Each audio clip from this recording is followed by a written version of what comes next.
Downs Gaming and Hotel. We work extremely hard to make your experience here convenient, safe, and fun. I love Batavia Downs Gaming. We love it! I love Batavia Downs Gaming. We don't just like Batavia Downs Gaming, we love Batavia Downs Gaming. Batavia Downs Gaming, Hotel, and Racetrack. We not only want you to like coming here, we want you to love coming here. Folks, welcome back to the show of shows. It is the week of weeks. It is Wrestlemania weekend. We got night one of a buy one, get one special on deck, and we've got some great matches for you. 7 on deck, and we got our panel. We got Slick Saturday. We got the Prophet Rob Ryan. We got the Ultimate Mark Ali. We got Markadoo in the house today, and of course, the head of the table, Michael J. Partham. Great vibes going into WrestleMania. Oh, we already got some comments. Bradley McAndrews, Jey Uso wins everything, and go Bills. Well, with that said, getting into it, WrestleMania weekend, guys. It's here. McAdoo points at the sign. Definitely the right decision to make that match go first, but what's the rest of the vibe going into night one, go boys? I just can't believe we're getting first match Jey Uso after he won the Rumble. It's insane. Like, at least put him in the penultimate match. You're going to have him open the show. I know people say it's an honor, but the reason the Royal Rumble is such a big deal is because you get to main event WrestleMania, and now you're opening the show as main event Jey Uso. Whoa, you get a title spot at WrestleMania for let's go back. 24 seed didn't do it. 20 it's happened before. 26 Edge. What was it? 35 with Rollins. Sheamus at 28. I think I said this like a month ago that they were going to do this because it was like they'd been opening damn near every show with him, and it was just so hot that you couldn't not open the show with him. So yeet a Mania to open the show for a title shot, and then probably we'll get into it, but if that result goes the one way, that crowd hot for there on out for the rest of the night. So I think it's a good decision.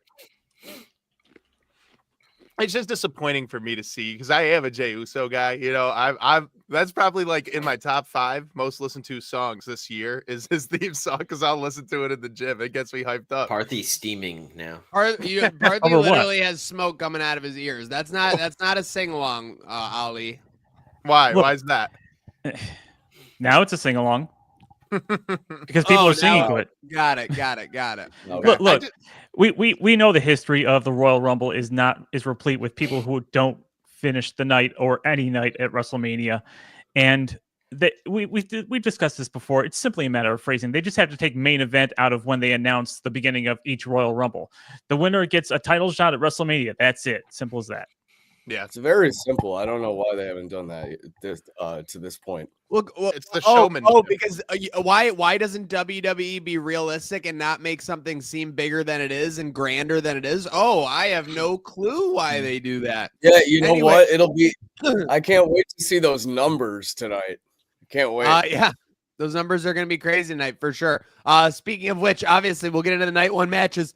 But we would be remiss not to talk about quick Hall of Fame SmackDown last night.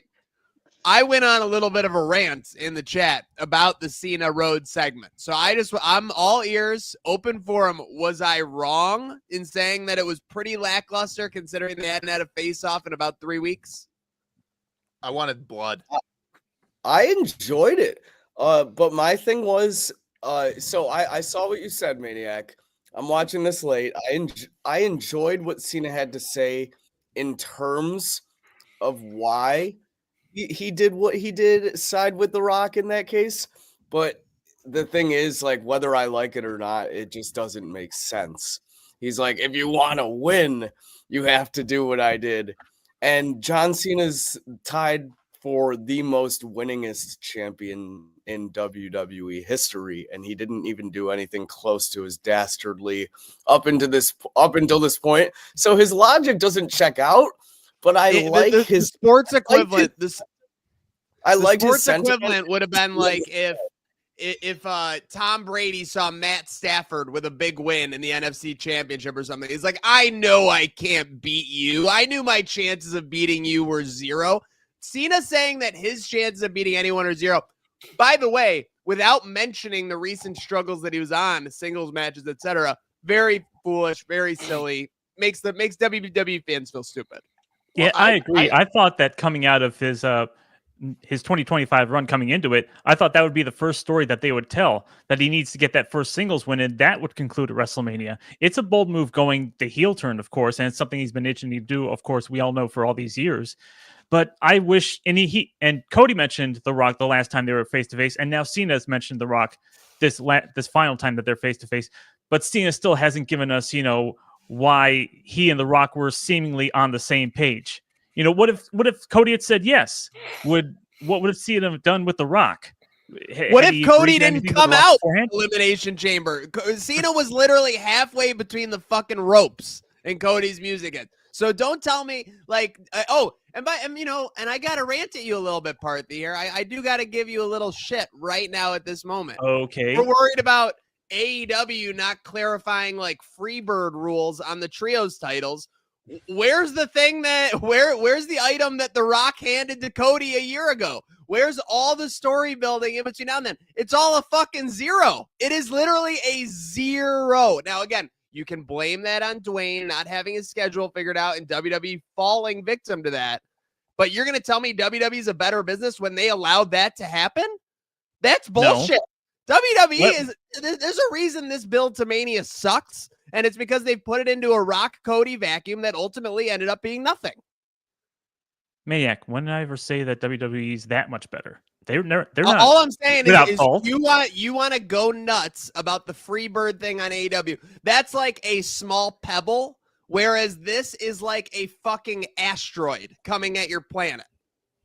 And I'm just saying, I want you to hold WWE accountable like you hold AEW accountable. That's what I will. And I'm saying that Cena had to explain why he aligned with The Rock, and he hasn't done that yet. And it's a 0. It's a 0 out of 100 from them for the storyline. For this, know what I'm playing right now?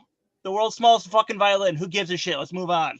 I know someone wants to talk Reigns tonight. I know your Viagra only lasts another 45 minutes, man. With that said, let's get into it. We're all hard for Mania Night 1. Thank you to Batavia Downs, the region's premier entertainment destination. Awesome opportunities to win more, lots more. Let's get into our Mania show talk, and we'll kick it off with our head of the table as we have this is a blood match. I mean, if you talk about wine and blood, I mean this match could have some blood in it. Naomi, she's got caution tape all over. She's not a red flag. she's just caution tape. With that said, let's go around the horn. Parthy, McAdoo, Ali, Rob Bryan. Who you got in this Naomi, Jade, Cargill face-off here at WrestleMania Night 1? Well, I want to point out about Naomi's gear these days, the caution tape. We said it was an Owen Hart tribute. It's more of a Jason Sensation tribute because that was what he was wearing when he was parodying Owen Hart. Owen Hart came out with a danger sign in his singlet tights, and Jason Sensation, that the parody guy that was hanging out with DX back in the day, he's the one that came up with all caution tape when the DX parodied the Nation. So whatever it is, Naomi's gotten a fresh coat of paint with this heel turn. And I think she can go far with it, but I don't see her as this dominating heel that needs to necessarily get a win right off the bat in her first big match as a heel. And Jade's the one that they're putting their hopes on is going to go far in the women's division because she looks like $1 million. Now she's got to look like $1 million in the ring, and Naomi's a good enough veteran to get her to look like that. And I think Jade has aspirations beyond just getting her revenge on Naomi. I think they want to put Jade in a title match picture down the road. I don't think she's winning the title anytime soon, but I think they want to get her into a championship match. And if it's anytime soon, like in the next 3 months, I could see Naomi, not letting bygones be bygones. I could see Naomi costing her that match down the road. But first and foremost, I think Jade is going to get her big moment at WrestleMania, get her revenge for being thrown onto a real glass window, cry me a river and all that stuff. But I think Jade's going to come out victorious. She's going to show her mean streak and beat down Naomi at WrestleMania. Yeah, I mean, what? They're obviously going to put a rocket ship up with Jade Cargill's ass and send her to the moon almost. But, I just don't understand. I don't think Naomi has a shot tonight.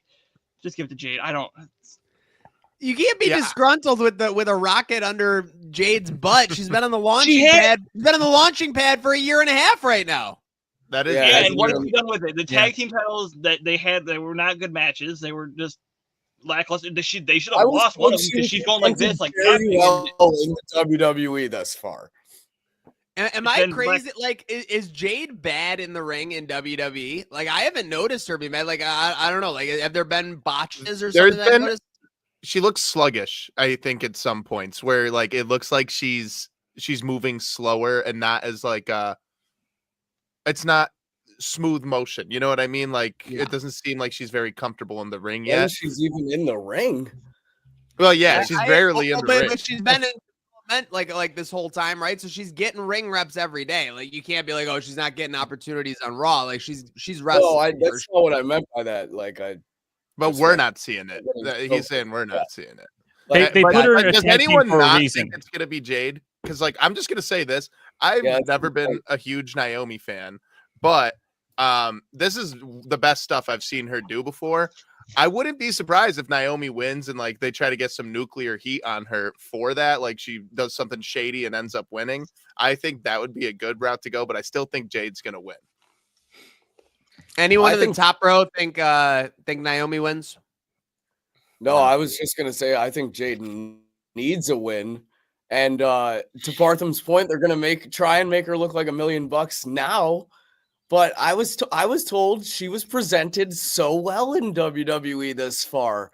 But here we all are. Like they had a plan for her, like for sure. She needs this WrestleMania win. We're all agreeing on that. Because she hasn't done jack in the WWE thus far. Yeah, tag title that she like Naomi ended up subbing in for makes that feud like great. And you're like, yeah, they're gonna get her in a title feud down the line.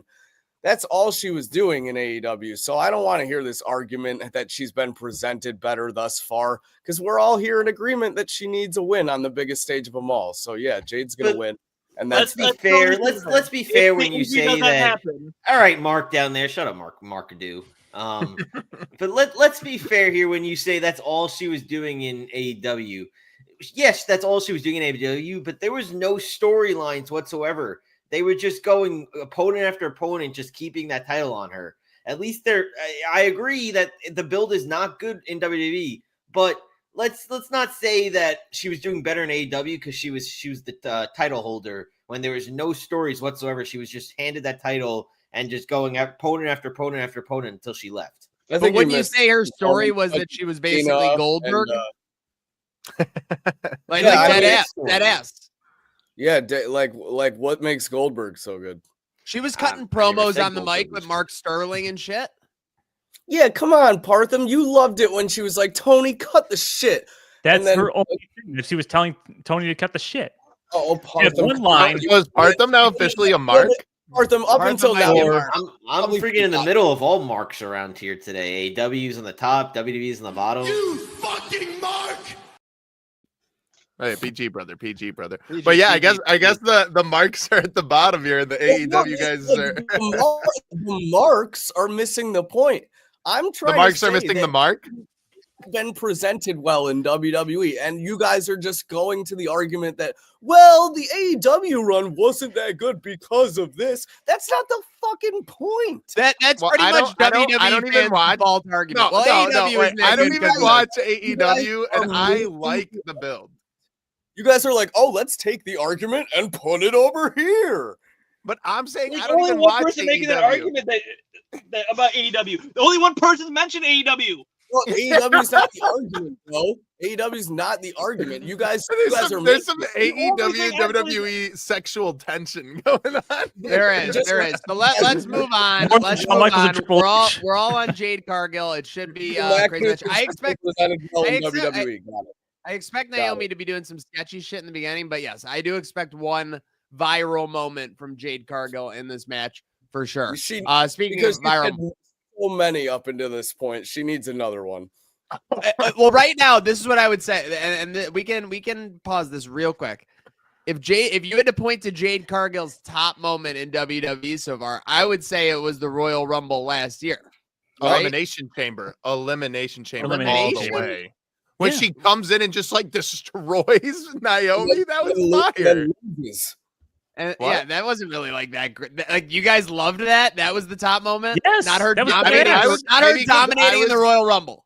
Maybe because I was in the building. I was in the building, so when I saw that happen, I was like, "Oh, you know what I mean?" Like it was. I was super hyped. Yeah, up Yanks fan on Instagram. Phoenix and Penta have had a way better push in WWE than Jade so far. Oh, 100. They are a perfect example of how to bring someone in and present them well.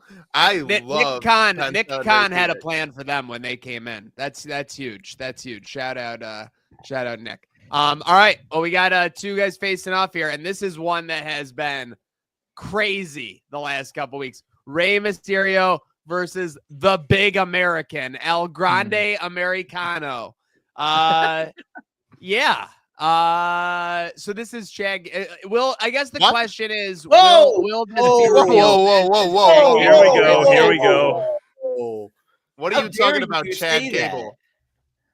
Yeah, that's the accusations. That is insane. I'm trying to have an integrity conversation for our adults at home here. Is this going to be revealed during the match or no?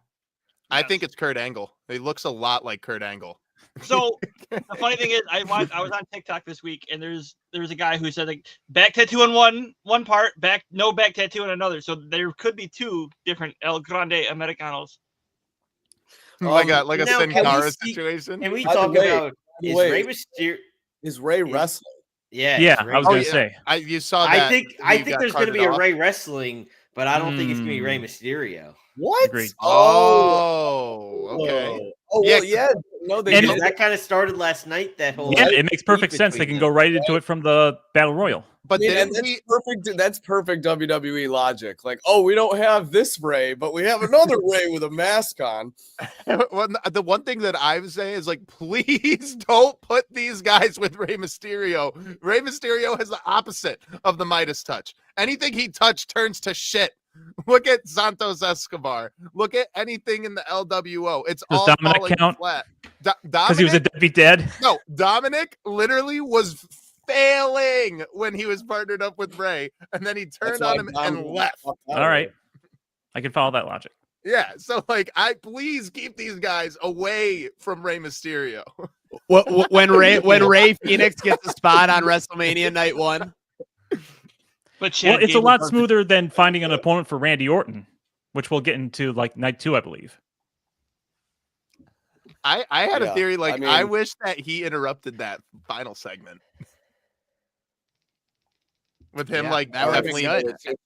Shall we go around the horn then? Shall we go around the horn? Even if I'll go. So, should we do insurance policies just in case Rey Mysterio tries to find a way to hobble out to the ring? I think regardless of who the El Grande Americano's opponent is, it's going to be the result that they planned on one way or the other. Yeah, I think he's winning. You think him versus Rey Mysterio versus him versus new superstar in WWE, Rey Phoenix, they're just going to cut and paste the plan? I think the thing is, Chad will always lose to luchadors, while the guy who looks like Chad, El Grande Americano, is going to win against luchadors. So anytime that you see Chad Gable in the ring with a luchador, he's going to lose. El Grande Americano is just better at fighting luchadors. I got whoever fights El Grande Americano. I do too. I think this is the culmination of what they've planned. I think Rey Mysterio or whoever, if it's not Rey, if it's somebody else, because remember, El Grande's been wearing that little metal thing in his mask, trying to get away, headbutting guys into, knockouts or whatever. And I think Rey has picked up on that. And whoever's going to be in this match, if it's not Rey, Rey is obviously going to tell him, hey, make sure you watch out for this. I don't think they're going to continue this beyond WrestleMania because it doesn't feel to me like it's a mid PLE, like a Backlash type of thing that they would follow up on. There's only going to be 4 or 5 matches on those kind of pay-per-views. And this is something that's, normally reserved for, the regular weekly shows. If it wasn't 7 matches on 2 nights, I don't think this match would get on the pay-per-view or PLE or whatever we want to call it. So I think they're going to conclude this here, and Luchadors finally expose El Grande Americano. now that you're done, I'll finally go because I guess you didn't know we go in order here at Wrestling with Emotion. We weren't going in order. Everybody's just going. The But head go of ahead. the table thinks he's the head of the table, so he thinks he could just cut the line. But the Prophet is the head of the table and always will be. Thanks, Prophet. You're welcome. But with that, I'm going with whichever Ray they decide to face against El Grande Americano. He's fake. He's not even big. Is he even American? I mean, he's wearing a lucha mask. He's like, what is going on here? So give me whatever Ray they decide to put in the ring. Rob needs to be humble, so I put the sunglasses on. So what? Oh, McAdoo and Ali, what do we got? I'd say I'm going to go Grande Americano. I got to go Grande. And you know why. I can't say why because, kayfabe, brother. But I'm a particular fan of someone that you all know I'm a very big fan of, and I want to see El Grande Americano win. Give me the Rey Mysterio or Rey Phoenix, whoever faces him, El Grande Americano. But I think what Partham said earlier, they probably should have been a match on one of the Raws. To our friend Jake Micah, who said, yeah, there probably should be all the championships defended at Mania. So. Agreed. Where the hell is Chelsea Green on this card? Damn it. That is true. I do love Chelsea. Yeah. But yeah, I will go with El Grande Americano. I think that Rey Mysterio is still going to wrestle tonight. I mean, if WWE has multiple matches with just random competitors filling in at the last moment, this may be an all-time low for Mania. And to be honest, it may not be a Mania from which WWE can recover. I could see them out of business in 12 to 18 months with this. Just going to record that one. For sure. No doubt. Yeah, well, you can record it, but you might as well check your watch because it's Tiffy time. They have definitely, I would say, out of every build since the catastrophe like 2 weeks ago or whatever, WWE's definitely had their hands on this one the most. Whether they're trying to steer it into certain narratives. Now it's that they're having heart-to-heart conversations with each other, after they were beating each other up. Like it seems very I don't know, it does not seem organic. Maybe like if it happened in reverse, if they were having heart-to-heart conversations, then something happened and they had a fallout and they were attacking each other at the end, that would make sense to me. But this doesn't really make sense. The one thing that really wouldn't make sense to me is putting Charlotte Flair over Tiffany Stratton in this spot specifically. So give me Tiffany Stratton to retain. And I really hope it's by just standard means, just by beating Charlotte Flair. I hope it's not by any hook or crook. Slick, what do you got? Yeah, I'm hoping for the same outcome. I obviously wasn't the biggest fan of Tiffany Stratton, but coming into this feud, I think they've done a great job with her. So yeah, I think she should win this match. It's a matter of can Triple H get over his own ego and Charlotte's ego that she comes with as well. I think he can. I think he's come a long way booking wise, and the crowd's behind Tiffy. Obviously, here there was no point in time where they were going to be behind Charlotte, whether they wanted her to be somewhat face or not. So I think they'll make the right decision, and Tiffy retains here. Yeah, I'm so over Charlotte. I used to be a fan of her coming back every so often, but I don't know, these last 3 months of her being back, I'm sick of it.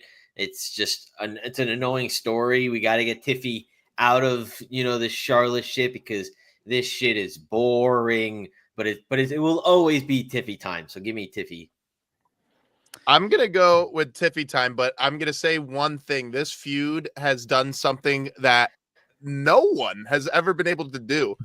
Kaiser has beat the allegations. He has completely beat the allegations. It's incredible. Everyone knows he would never, and I love it because I'm also a massive Kaiser fan, but I think Tiffany is going to win here. Well, I'm very scared because I think there is a good chance Charlotte does win, but as Slick said, the right choice is Tiffany winning here. But Charlotte, as Santi would say, death taxes and Charlotte Flair winning a title after she returns. I heard that. Yeah. Yeah, I mean, Charlotte Flair, I think, started to wear on everyone a little bit. Oh, there we go. Yep, that's cool. Her whole shtick just became like that she is the opportunity or whatever. Like, there was never any new character development. There was nothing, and it's been all down over there. McAdoo and then Parthy, what do we got? So their promo a couple weeks ago, we all know that they went off script. At least Tiffany started it. How does WWE give her the punishment of, yeah, you went off script, fuck you, you're losing the title? I don't think so. Just give me Tiffany time. Well, they can't really do that because Charlotte went off script the week before. And listen, Triple H knows better based on experience to have a momentary rule breaking out there to like just make a harsh penalty for no reason. Yeah, that was nothing. That was nothing to be like. Parthy, what do you got? This has been one of the tougher ones to call because I can see it going back and forth. You know, put over the young star or give the returning multi-time champion yet another title run.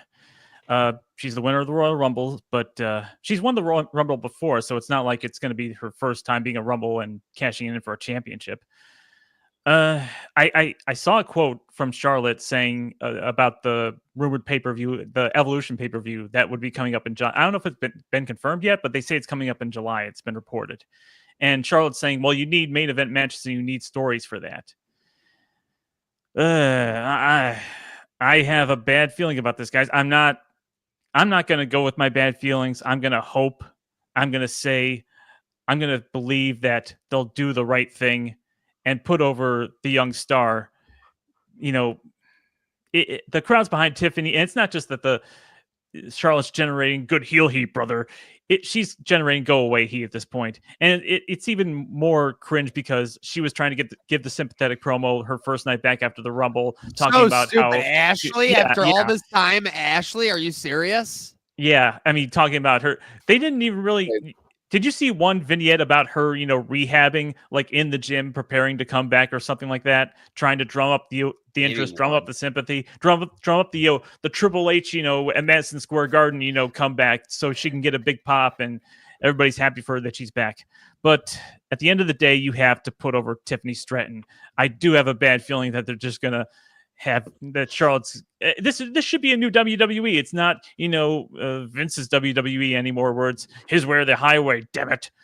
But yeah, I think I'm hoping because it's supposedly a new WWE, not necessarily the best that it could be, but a better one, that they're gonna put over Tiffany Stratton in this match. Fair enough. Agreed. And that is fair enough. With that said, it is time for some train wreck trivia. What the hell is our shit? Batavia down is more, lots more. Best jingle in the game. Got you, intern. So Roman Reigns will not be closing the overall WrestleMania weekend this weekend. When was the last time he was on Mania and didn't close out everything? WrestleMania 35. 30. Oh no, he took off for Mania. He took off of Mania, yeah, because of COVID. He's right. Who was it versus? No, but I thought you said that he had to be on it and wasn't. He was on the show. He was on the show, and he didn't go on to end the entire night or COVID weekend. Mania was 37. I'm pretty sure. No, COVID Mania was 36. Oh, it was. Yeah, come on, you're listening to Mark. 37. They were in. Wasn't he not even on COVID Mania? No, he wasn't because he took off. Yeah. Okay, but I'm saying that he was on the show. Yes, I just. I'm gonna go. I would say 30 because he had to go that far back when he was with the Shield. Yeah. McAdoo already got it. Oh, he did get it. Yeah. Well, so yeah, it was WrestleMania 35, but it was versus Drew McIntyre. Oh. You want to talk about forgettable? Like, does anybody remember? Is that Big Dog Roman Reigns? If it's not Bloodline Roman Reigns, it's Big Dog Roman Reigns. I think this may have been like Shane McMahon, like Drew McIntyre, like Alliance era. Like, honestly. Oh boy. Jeez. But we got some other trivia from this event. The Demon Finn Balor defeated Bobby Lashley to win the Intercontinental Championship. How long do you think that match was? I'm gonna go with like 7 minutes. 9 minutes and 47 seconds. Was fucked up. 4 minutes. On the same show. If it went the other way, I would have said under 3 minutes. But that's how I know. Oh, okay. I was going to say, all right, no McAdoo on this one. On the same show, Samoa Joe beat Rey Mysterio for the U.S. Championship. How long was this match? 2 minutes and 30 seconds. Let's go 9 minutes. I'm gonna go less than a minute. Yeah, less than a minute. 58 seconds. Oh my god, dude. I mean, how many matches were on this? There's 16 matches on this card, and I get it. But like, did we need to see 25 minutes for Triple H defeating Batista? Did we need to see 25 minutes for the New Day? Actually, that was Kofi Mania. We do have to see that for sure. But I mean, I'm just looking at some other shit. 16 minutes for Shane versus The Miz. I mean, that was false count anywhere, so those ones usually last longer. Wait, Triple H Batista, was that this Mania? Give it to me! Give me what I want! Yes, it was. 13 minutes for Zack Ryder and Kurt Hawkins defeating the Revival in a Raw Tag Team Championship. I mean, there's you just look at some of the fucking decision making. Like, yeah, it's easy to love WWE now because it was pretty bad 6 years ago. Like, this is really bad. That's god awful. This is really bad. From, like, the dog food segment. Yeah, that might have been that was right around dog food time. Yeah. Let's just say there was a lot of... and worst of all. Oh god. Baron Corbin ends Kurt Angle's career. Oh yeah. How long do you think this match was? Oh boy. Kurt Angle's career. I think it was, let's go 2. Like Let's go 10 minutes. 3 minutes. I think it was like 6 minutes. Well, but how many matches were on the card? Because this was 16. you know who. Again, it was a mess. There were 16 matches. All right, but like, don't have 16 matches if you're gonna send Samoa Joe out to choke out Rey Mysterio in 45 seconds. Maniac. I'm out. I do get that they want to come out. I get the balance. How many were pre-show? Pre-show, I believe were 2. Standby. Oh no, 4. Ha! All right, Maniac, reminding me that Baron Corbin retired Kurt Angle. I got to get this in. It was a stupid idea from bad creative, and all that's gone. Well, just remember, though, WWE has everything mapped out, and when they make a move or they do something with a superstar, they always have had a good plan, historically, for sure. So shout out them having Baron fucking Corbin and Kurt Angle's career, which, by the way, he's never come back from. Cinema. I'm actually annoyed at whoever did that. All right. Yeah. World Tag Team Championship. This is a match to anticipate, and this is, where we can start getting to the meat of the night. By the way, shout out a bunch of people on Instagram. We got chiming in. We got Bradley McAndrews. We got Yanks fan. We got MK Newton. MK Newton really does not like the LWO. I will say that. With that said, World Tag Team Champions. The War Raiders, Erik and Ivar. Listen, I like them in the ring. I mean, if we're talking about everywhere else, like, I don't even know where they exist. Versus the New Day. I will kick this one off. I mean, how do you not have the New Day win this? Heel champs. They'll be great. There is never a bad idea to have Kofi Kingston and Xavier Woods on your TV. The story they've told, this is probably the best fleshed out heel turn that has been done in recent memory. I think we all agreed with that when it was done night of with Big E, but the flesh out, like the backstage segments where they're kind of arguing with each other and stuff, really well done. I think they win the titles here against Erik and Ivar, who have had a good run and clearly Triple H likes since they were brought up from NXT. Slick, what do you got? Yeah, I think Triple H has revamped and redesigned the War Raiders very well, obviously. Getting away from that whole Viking shtick under the previous regime was very necessary. War. Like I said, I don't know how I feel about the War one. New Day doing great stuff on TV constantly. So might as well have the titles on them if they're going to keep doing this stuff and getting the heat they are. So I agree with you. I'm going to go with the New Day. Yeah, I think it's time for the heel New Day to finally get their titles. I was really hoping Big E would finally be back by around here. I guess he really isn't ever coming back. But we'll see. Maybe with them have titles, the heat will grow even more because they'll probably start talking shit even more about how they don't need Big E.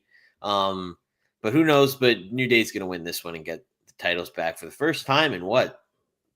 5+ years? Well, I was going to say, you don't know if Big E's not, like, he could come back tonight. I think, because why else put this match on Mania as opposed to the SmackDown titles, which have actually had a proper build?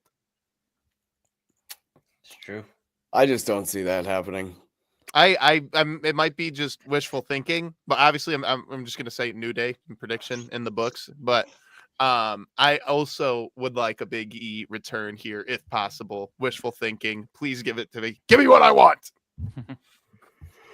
Don't forget that 3 years ago, the New Day had a 6-month run as the NXT Tag Team Champions. All right, McAdoo. In theory, Big E can come back and not in in-ring capacity, but still stand on ringside and cost the New Day this opportunity. So, I mean, it's not out of the realm of possibilities. I don't think it's going to happen. I think the New Day with Amish, Kofi, Kingston, and the porn star are going to take the titles this time around. So, Partham? Yeah, I do think Big E is going to get involved in some capacity, but not tonight. Not until maybe a little further down the road. He might call up a couple of guys from NXT to manage them and take on the New Day. Big E doesn't seem to me like he's that kind of vindictive guy that he would go out and cost the New Day. He might be looking for, vengeance against the New Day for, kicking him out the way they did. But I don't think he's going to be directly going out and, kicking someone's feet out from under them or something like that. I don't know if they want him to get physically involved until they know better about how his condition is. But for the time being, yeah, I mean, New Day had a great heel turn by doing that segment with Big E. They've kind of cooled off in the interim because I don't know if you guys notice if you're watching on Netflix, even if you have, a certain means to be able to not have commercials on your Netflix stream, they usually more often than not put them in the commercial segments, the little promo segments in between, and not necessarily on the main broadcast of the show. But they've picked that up in the last 2 or 3 weeks, and now they're giving them a proper match at Mania. And they still get good heel heat, of course, from the crowds. So I think it's a good idea to put the belts on them and maybe see if Big E gets involved in some capacity down the road with proxies to fight on his behalf. I mean, the War Raiders are good. The War Raiders were great in NXT, and they've been properly rebranded ever since Triple H took over. But I think it's time to put them on the New Day. All right. Are we a sweep across the New Day? Looks like it. Okay. It's a New Day. Looks like it. Day, right. All right. So then I'll cue up this next one. Is it time for the Samoan Werewolf to finally get some singles gold? Does anybody have LA Knight retaining this? Fatu, not what I mean. At first, I would have said maybe Fatu would not win just because Solo might interfere or try to interfere and cost Jacob Fatu the title either deliberately or mistakenly. But I think they're going to slow build Jacob Fatu versus Solo Sikoa a little bit longer. Maybe build it up to SummerSlam if it I don't know if it's going to go that long necessarily until there's a turn somewhere involved. But I think for the time being, LA Knight's had now a couple of U.S. title reigns. He's still over. He's still popular as ever. He doesn't necessarily need the belt, but everybody wanted him to have a good run with a U.S. title. So he's gotten that. He's gotten a couple of those. I think it's time to crown Jacob Fatu. I think it's time to put the belt on him and have him take on all these challengers. I don't know that there's many challengers left for LA Knight on SmackDown as far as the mid card goes. So I think the U.S. title needs a fresh coat of paint. I think it needs Jacob Fatu. I love you, Jacob. Yeah, I think we're all on Fatu, and I want to make a call right now.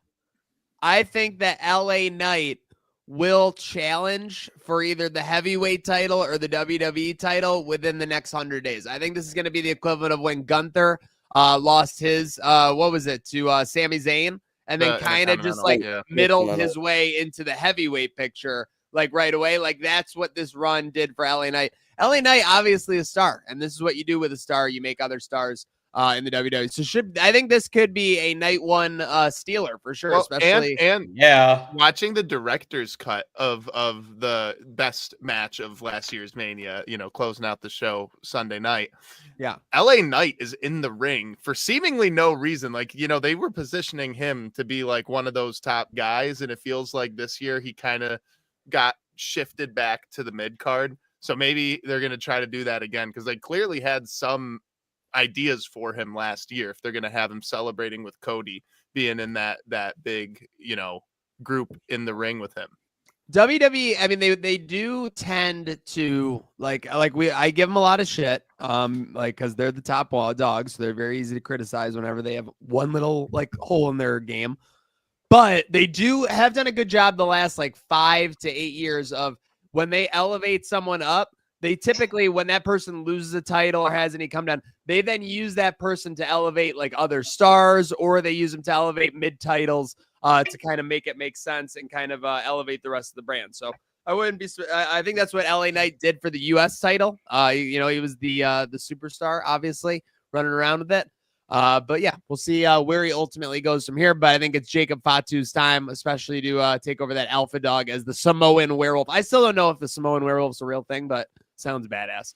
Speaking of badass, Jey Uso versus Gunther. Nobody said he could win this match 3 months ago. Now we'll see what the predictions ultimately come down to. I think that Gunther is gonna beat the shit out of him.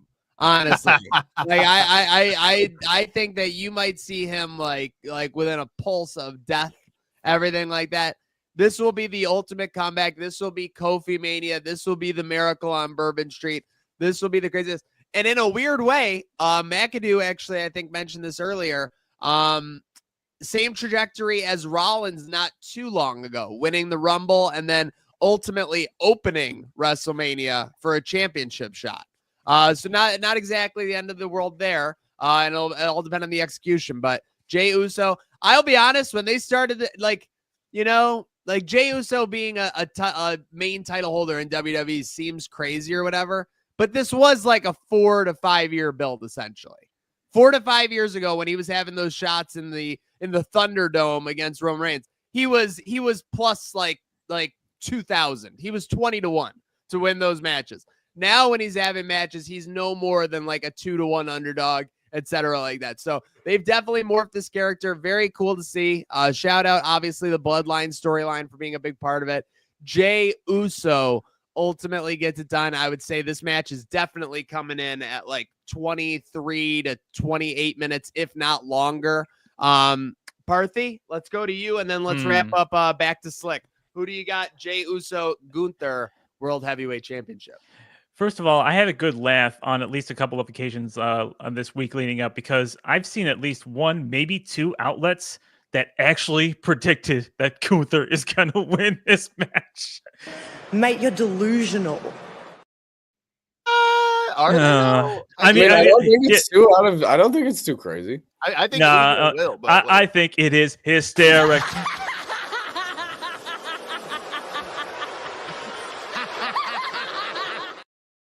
It would be worse than having Charlotte go over Tiffany. My God. So yes, Yeet Mania is going to happen. It's going to open up the night. It's going to be crazy. It's going to be Jey Uso. Is this the first time? I know we don't have a lot of 2-night manias. Is this the first time both Royal Rumble winners are on the same night? It could be possible. That's weird. I don't know. I would find that a little hard to believe. Well, technically last year. No, Becky. They were, but it wasn't the title match. Oh, no, it was Bailey. Bailey was the winner. For reference, Jey Uso minus 700 at local books in this. I was going to ask what the betting odds were. Tiffany Charlotte, pick 'em. That's fair. 2 months ago when Uso won the Royal Rumble, I thought this was the dumbest shit ever, because he literally just lost in the Saturday's main event. Which means so much. It was very dumb to do that, because stop that moment when John Cena fell off the apron and was standing there like, what the fuck just happened? Are you kidding me? That is it's not that moment that's the problem. It's the booking leading up to it. Yes, that was okay, cool. Why does losing the match matter if you go and then survive the Royal Rumble and eliminate John fucking Cena? Yes, like what? Do you guys not know an adversity story? Yes, have it happen in November, not 1 week before. I agree. Yeah, but okay, you're looking at it as you're crying for adversity for Cody, and to now be fair, you're like, just because he lost the match means he shouldn't be here again. No, but he lost the week before. But to be fair, you're looking at it as Rumble. You're looking at it as a hardcore fan who knows like how wrestling's all about. Dude, they're catering to the casual who looks at it as, wow, adversity. Jey Uso went through 29 other guys to get that title shot again. Well, They're I mean, not catering. I wasn't hating on Uso winning the Rumble. It was, as Parthy said, it's the booking before it. It's like, I think him winning the Rumble's great. Have him lose against Gunther a month before, not the week before. You know that. It's just because then you're right. What's maybe the we're what's the seeing difference? I don't see the difference. There's literally no difference there. Because he's like I feel like you diminish the title when you don't you're gonna say, oh well, he went through 29 other people in the Royal Rumble, but like you just lost. You just lost. Did the end of Rocky 2 happen 1 week after the end of Rocky 1? I think I've said this before. So think about the last time they wrestled. I get what you're saying. It still doesn't make sense. It's not a valid argument. But think about when the last time they wrestled is, and the time they're wrestling tonight. Think about how much time has gone by. It's not like they're wrestling back-to-back weeks, guys. Yeah, I guess you're right. What do you mean? You guys? Like this is just. I'm agreeing with like you. a month or two. I'm agreeing with you. Shot. He went to the back of the line. He was in the Royal Rumble with everybody else. And he beat everybody else. He defeated John Cena when they were both on that apron. Every single WWE fan with a fucking pulse thought Cena was about to win that Royal Rumble. And again, and what happened in the 5 to 6 weeks after? Jey Uso was getting the biggest reactions from the crowd. Not even close to anybody else. So again, I understand having him lose a week before is a little weird, but that's a little bit different. That's not Rocky 1, Rocky 2. That's like, a TV series running conjunctively for sure, in my opinion. But everyone on Uso? Uso. It's just me. Uso. Any other thoughts? Any interference in this match? I can see it being clean. Yeah, I think it's clean. Go ahead. Go ahead, McAdoo. I saw something this week. Uh-oh. Could we see some bloodline interference? I was thinking the final boss. No. Because if you look at it, when we don't officially know when Cena aligned himself with The Rock. Uso, do it, Jay. Become my champion. Uso and Cena on the outside there. Uso. They're not going to say no to all that merch sales. I mean, I know Cena's still selling merch. They're saying Cena's still selling merch. She sells by the She-Store. Even after his heel turn, and they could possibly do that same with Jay, but they're not. Jay has gone on record saying he's going to retire soon. I think he said in an interview, and he wants to have one more heel run before he's at the end of his line. But this is way too soon for it. Not when he's about to culminate all this Yeet Mania with a title win at WrestleMania. When did Jay say he was going to retire? I literally read this like yesterday. Isn't he like 35? I believe you, but like what the fuck? No, he's 40. Oh, he is? I guess he's been going since I was like a kid, you know? So. He's been at WWE since like 2010. Oh, no, he's way before that, no? No, and let's not forget, Really? he did quit in 2023 for a little bit. So clearly this is something he's been thinking about for a minute. I'm out. Oh my god! I was like, wait, when did he quit? It's been a long. All I'll say is it's been a long time coming, Oos. I still got a couple years left. I feel strong, but this is the first time during this run I kind of felt the years kind of catching up with me. A lot of fucking kindas in that statement. I'm getting older. I'll be 40 in August. This is Jey Uso. I just want to venture out a little bit more. So. He's saying years. In years' time, we could be back to McIntyre facing Reigns in the middle of a WrestleMania. If we go that time, so there's still he's got a lot left in the tank. If you catch what I'm saying, but Uso's not really a Shakespeare either. Kind of not a Shakespeare. Yeah. With that said, it is main event time, and it is time to find out who's going to win more, lots more. Batavia down is more, lots more. The big dog, the tribal chief. Roman Reigns takes on the best in the world, CM Punk, with Paul Heyman in his corner versus Seth Rollins. So obviously we've been talking about this match for a couple weeks now. It's dominated our WWE episodes. The going into it of it all seems to be that Paul Heyman now owes Seth Rollins a favor because Seth Rollins didn't like paralyze him essentially. Like that's really the logic. It does not make sense. And he might turn on him.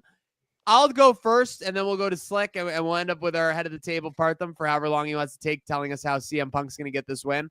But I just feel like that would really devalue the CM Punk favor storyline if Seth Rollins just sneaks in here with his own. I think that's a smokescreen. I think all of Paul Heyman's support tonight will be intended for CM Punk, whether it's, I don't know how dastardly he's going to get. I don't think he's going to throw a championship in the ring or anything like that, but I think we may see like little helpings from Paul Heyman for CM Punk.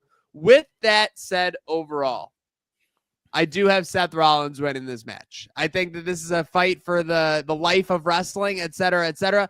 CM Punk is the best in the world. He's getting what he wants. Roman Reigns is kind of just doing the job in all this, being a part of this match. Seth Rollins, to me, this is the one where you could really it's crazy because he's beaten Brock Lesnar. He's had one of the greatest WrestleMania moments of all time, but this just feels like this could solidify this kind of era for him, I would say, on top of being the world heavyweight champion entering into Mania last year.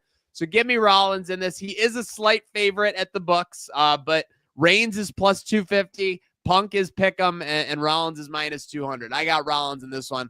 Slick, what do you got? Yeah, this is obviously had my attention, all of our attention, probably for the last couple weeks. And it does seem like it's going in Seth Rollins' direction. I do totally agree with you, Maniac. The favor thing is silly. It makes no sense just because Rollins didn't kill Paul Heyman. Essentially, all of a sudden, Paul Heyman, while he's in CM Punk's corner, is gonna still owe Seth Rollins a favor. Smokescreen was the perfect word. I think Seth is not gonna ever ask for a favor, but kind of give looks at Paul Heyman, and it's gonna be on Paul Heyman's mind this entire match. It's gonna kind of be a placebo thing that gets in the way of whatever Paul tries to do for CM Punk. And I think there are cases in this match where Paul Heyman still tries to help Roman Reigns because he's so torn, but ultimately the fake favor hanging over Paul's head and being torn between doing a favor for his best friend and acknowledging his tribal chief is going to all get in the way.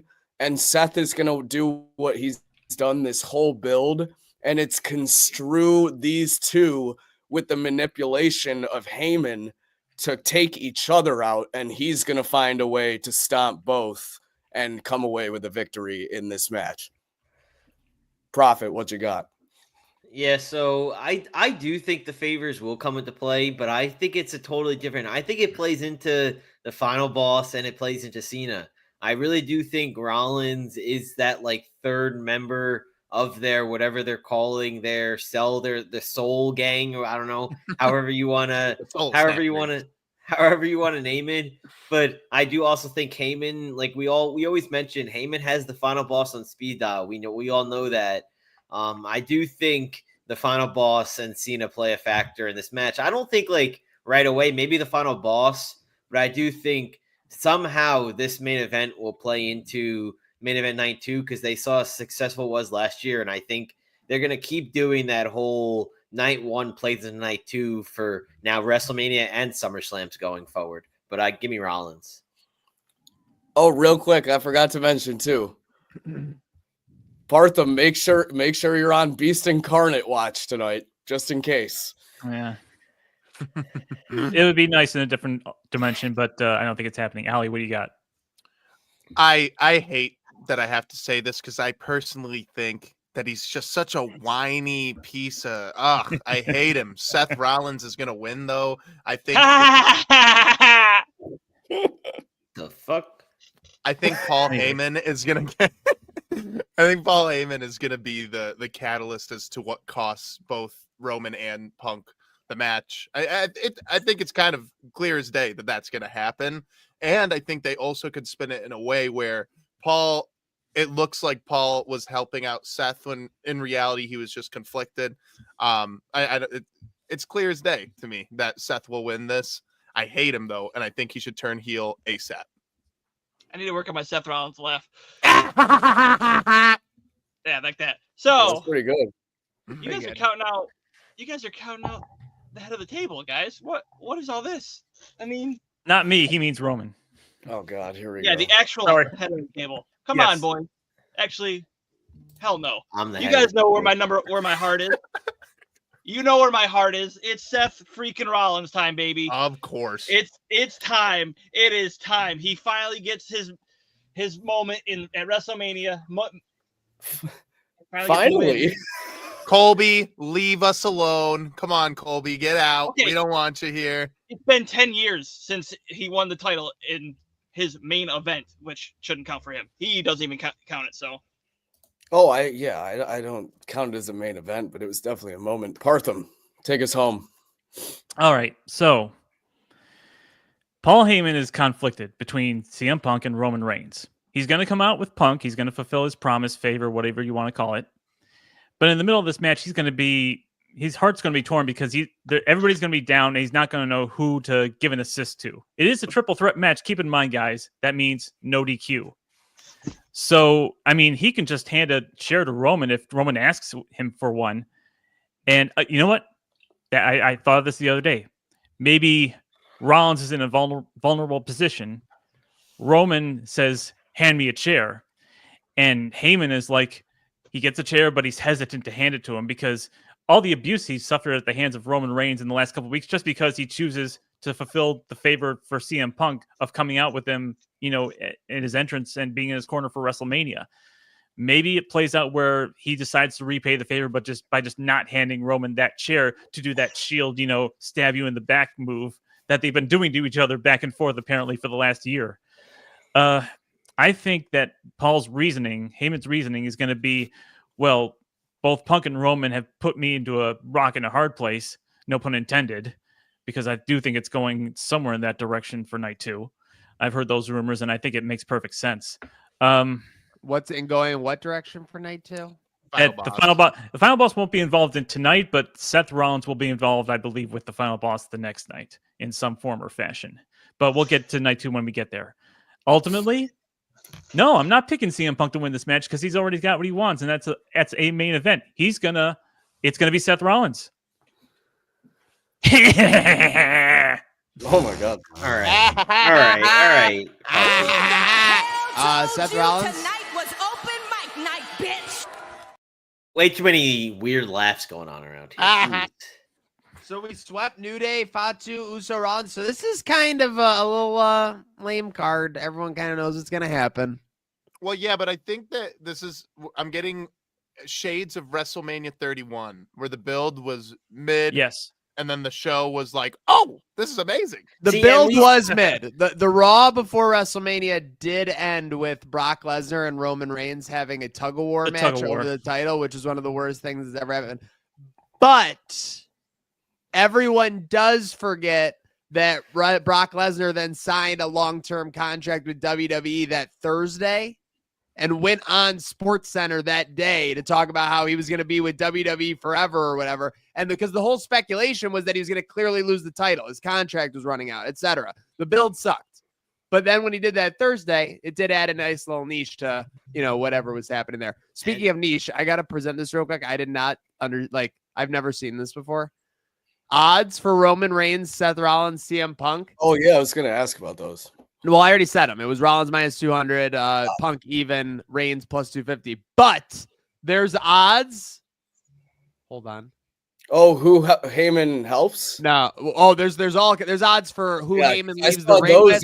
There's odds for this. Crazy. But this is the craziest thing I've ever seen for wrestling odds. Oh boy.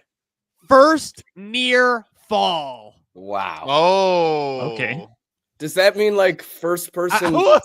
Gets it too. Roman. Oh, yeah, but Rob, does it mean who's getting the near fall? Who's taking the near winning? fall? Who's winning for sure? Oh, okay. This is literally who has somebody pinned for a 2.5+ first. Essentially, this is crazy. I got a small little side bet for you guys. Not official, but just for fun. Oh, who takes the pin? We all say Seth is going to win. Who takes the pin? I say Punk is going to take the pin. I say both of them is going to take the pin. I'm going to go. Seth is going to stack them? Oh, actually. Yeah, you're going to stack them. No gonna way. curb If stomp Seth- both if of them. Yeah, I Seth don't think Rollins- Roman's going to allow Stack himself them to be has to be stacked. If three Either to Seth one. way. Rollins Stack stacks one has to be a CM 3-1 Punk and Roman payout. Reigns at Mania, I will literally dye my hair blonde. Wait, can we get that on the record? Can we Yeah. get that on the record? Go It's, ahead. it's on. It's on recording right now. All If right, he's there gonna- we go. If So he stacks them like they did with Edge and Danielson, I will dye my hair what's that Bleach it. blonde Bleach blonde. Like or Ric whatever. Flair bleach blonde. Yeah. okay, Hell, so I'll I do mean- it like Rollins used to have it in the Shield for a month. halfway. Yeah. I'm gonna say Roman takes the pin, and we don't see him for a while. I think Roman again. takes the pin too, and then he can just Wow. be off TV for 3 months. Yeah, it's perfect for him. He is used to doing that when he takes a pin. Yeah, that shows Crazy up that people around call him a SummerSlam. part timer. When he took like a month and a half off after the Rumble, and when he's going to be gone after WrestleMania. Crazy that. people Yeah, I do can't that. believe it. Well, But there's do you no remember part timing with us. Any final thoughts as we get ready for Mania Night 1, boys? Let's have a hell of a weekend. We got Stand and Deliver in less than an hour, and then we got some 3-hour pre-show. Then we got night 1. Have a day. I love NHL let's playoffs, mention our NBA good- playoffs. Let's mention our good friend Jake Micah. He submitted his picks in our chat. He's got El Grande Americano and Naomi winning. All the other picks are the same. Good. Well, that is right up the alley of a Micah. So not surprised by that. Shout out to Micah. Shout out to the crazy wrestling fans. We are 7 hours away from WrestleMania Night 1. Get ready. Get your day affairs in order and get ready for the granddaddy of them all, because this is the show where it's not wrestling with your budget. It's not wrestling with your conscience. It is wrestling with emotion. And tomorrow night, Travis Scott is coming down to the ring with some say.